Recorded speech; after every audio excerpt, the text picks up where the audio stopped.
আসসালামু আলাইকুম। Hello everyone. আশা করি সবাই ভালো আছেন। আজকে আমি আপনাদেরকে খুবই মজাদার একটা ডেজার্ট আইটেম দেখাবো। এটা গ্রাম বাংলার খুবই জনপ্রিয় একটি খাবার। দুধ লাউ বা লাউয়ের পায়েস। যেহেতু শীত পড়ে গেছে, শীতের সকালে বা বিকেলে খুবই সুন্দর একটা নাস্তা হিসেবে আপনারা পরিবেশন করতে পারবেন।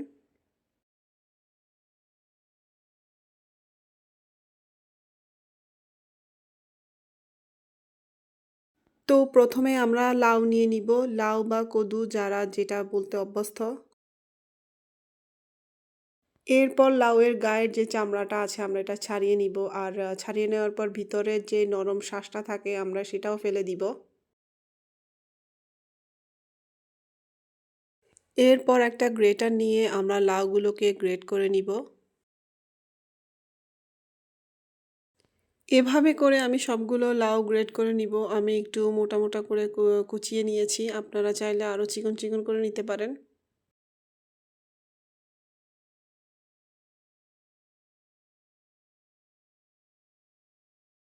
আমার সবগুলো লাউ গ্রেট করা হয়ে গেছে। এখন এগুলাকে ভালোভাবে ধুয়ে নিতে হবে।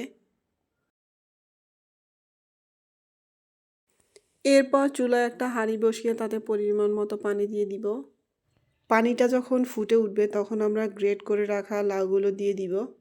লাউগুলো দেওয়ার পর যখন একটা দুটো বলক উঠে আসবে তখন নামিয়ে ফেলতে হবে। আমি লাউগুলোকে সিদ্ধ করে নিয়েছি যাতে লাউয়ের যে গন্ধটা থাকে ওটা চলে যায়। আপনারা চাইলে সিদ্ধ ছাড়াও শুধু ঘিয়ের উপরে ভেজেও রান্না করতে পারবেন। এরপর চুলাতে কড়াই বসিয়ে পরিমাণ মতো ঘি দিয়ে দিব। ঘিটা যখন গরম হয়ে আসবে তখন এখানে ২-৩টা এলাচ আর দুটো তেজপাতা দিয়ে ভালোভাবে এটাকে ভেজে নিতে হবে। এখন এখানে আমি লাউগুলো দিয়ে দিব। আমি লাউগুলোকে ভালোভাবে চেপে চেপে লাউয়ের গায়ে যে এক্সট্রা পানিগুলো ছিল সেগুলো আমি ফেলে দিয়েছি। সুন্দর একটা ঘ্রাণ আসা অবধি লাউগুলোকে ঘিয়ের সাথে ভেজে নিতে হবে। আমার লাউগুলো ভাজা হয়ে গেছে। এখন আমি এখানে পরিমাণ মতো লিকুইড দুধ দিয়ে দিব। আপনারা চাইলে এখানে শুধু লিকুইড দুধটাও ইউজ করতে পারেন, কিন্তু আমি আরেকটু স্বাদের জন্য এখানে ১ কাপ গুঁড়া দুধ ইউজ করব, যাতে এটার টেস্টটা আরও একটু ভালো আসে। গুঁড়ো দুধটা ভালোভাবে মিক্স করে নিতে হবে। এখন আমি এখানে কনডেন্স মিল্ক দিয়ে দিব। আমার কাছে কনডেন্স মিল্ক ছিল তাই আমি দিয়েছি। আপনাদের কাছে যদি না থাকে কোনো সমস্যা না, না দিলেও হবে।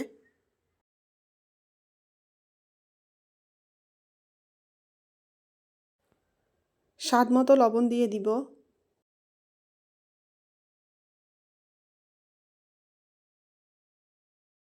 এখন আমি এখানে চিনি দিয়ে দিব স্বাদ মতো।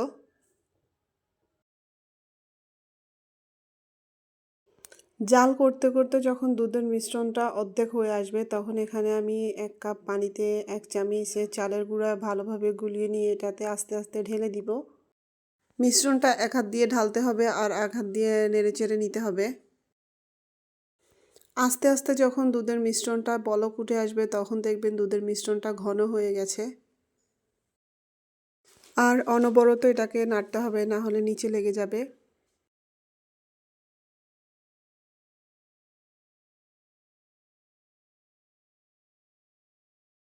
এই যে আমার দুধ লাউ বা দুধের পায়েস বা দুধ কদু হয়ে গেছে। এখন এটাকে আপনারা চালের রুটি দিয়ে পরিবেশন করতে পারবেন। যারা যেভাবে খেতে পছন্দ করে ওইভাবে পরিবেশন করতে পারবেন।